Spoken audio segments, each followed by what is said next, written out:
नमस्कार, मी संस्कृती आणि आपण पाहत आहात नवा मराठा।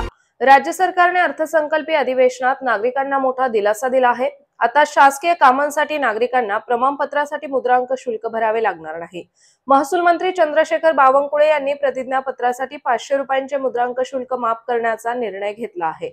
या निर्णयाचा विद्यार्थी, पालक आणि नागरिकांना मोठा दिलासा मिळाला आहे। विद्यार्थ्यांना मोठा दिलासा। विविध शासकीय प्रमाणपत्रासाठी नागरिकांना प्रतिज्ञापत्र सादर करावे लागते। या प्रतिज्ञापत्रासाठी नागरिकांना 500 रुपयांचे मुद्रांक शुल्क भरावे लागत होते। त्याचा फटका विद्यार्थ्यांना सर्वाधिक बसत होता।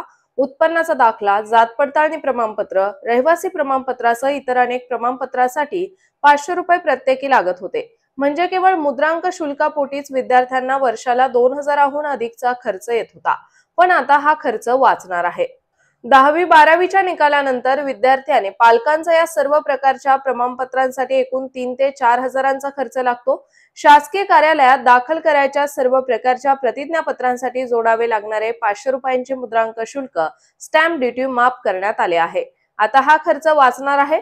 विशेष म्हणजे या निर्णयाची तात्काळ अंमलबजावणी करण्याचे बावनकुळे यांनी आदेश दिले आहेत। यापुढे एका साध्या कागदावर स्वसाक्षांकित सेल्फ अटेस्टेड अर्ज लिहून प्रमाणपत्र तहसील कार्यालयातून मिळू शकेल।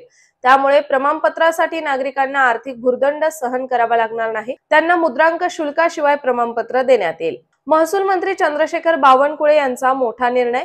जात पडताळणी प्रमाणपत्र, उत्पन्नाचा दाखला, रहिवासी प्रमाणपत्र, नॉन क्रिमिलेअर सर्टिफिकेट, राष्ट्रीयत्व प्रमाणपत्रासह मात्र आता या निर्णयामुळे लाखो विद्यार्थ्यांसह कोट्यावधी नागरिकांना दिलासा मिळणार आहे। तर अशाच माहितीपूर्ण बातम्यांसाठी चॅनलला सबस्क्राईब नक्की करा।